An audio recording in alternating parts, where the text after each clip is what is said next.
പോലത്തെ ചാനലിന് പണം ഉണ്ടാക്കണമെങ്കിൽ എത്ര വഴി വേണം.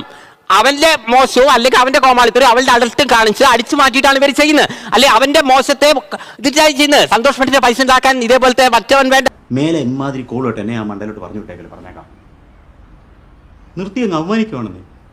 സ്വന്തമായി എന്താണ് നമ്മുടെ നാട്ടിൽ വരുന്ന ഒരു ഇന്റർനാഷണൽ നിരീക്ഷണം, സ്വന്തമായ മ്യൂസിക് ആയാലും ഇത് ചെയ്ത് അത് കൃത്യമായി എല്ലാം നോക്കി അറിയാൻ പറ്റും. 57 ലക്ഷം ആളുകളും ഇതൊക്കെ വരുന്നുണ്ട്. എന്നെ ഈ യൂട്യൂബ് ചാനലുകാർ വിളിച്ചില്ലെങ്കിലും ഇല്ലെങ്കിലും സന്തോഷ് പണ്ഡിറ്റ് നിലനിൽക്കുന്നുണ്ട്. ഇവരെ സംബന്ധിച്ചിടത്തോളം മറ്റുള്ളവൻ ഇല്ലെങ്കിൽ ഇവർ വട്ടപൂജ്യമാണ്. ഇവർ മൂന്നാംകിട ചാനൽ മാത്രമാണ്. നീ എന്തിനാണ് റോട്ടിൽ കൂടെ പോണ എണിയൊക്കെ പിടിക്കണത്? നാട്ടുകാരെ കൊണ്ട് പറയിപ്പിക്കാൻ വേണ്ടി ഇവർ ഈ വർത്താനം പറഞ്ഞു കഴിഞ്ഞാൽ ഇപ്പൊ സന്തോഷ് പണ്ഡിറ്റിന് കോമാളിത്തരം പ്രശ്നമായി. കോമാളിത്തരം മോശമായിട്ടുള്ള ഒരു കാര്യമാണോ?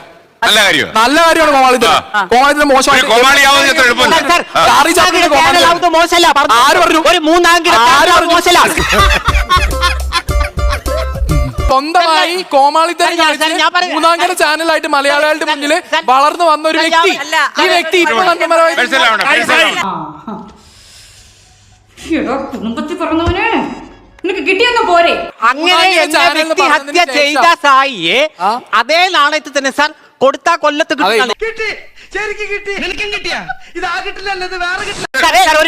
ന്യായമാണോ? ഇത് നായന്റെ മുഖത്ത് നോക്കി പറയാനുള്ള സ്വഭാവ സന്തോഷം പഠിച്ചോണ്ടാണ് സായിയോട്. സായി എന്റെ കോമാളിത്തരം നിന്റെ അവന് ദേഷ്യം വന്നാ പിന്നെ കോപോരിക്കും, പിടിച്ചാ കിട്ടൂല. പൊട്ടനും പോയി പണ്ടനും പോയി പോട്ടും കിട്ടി.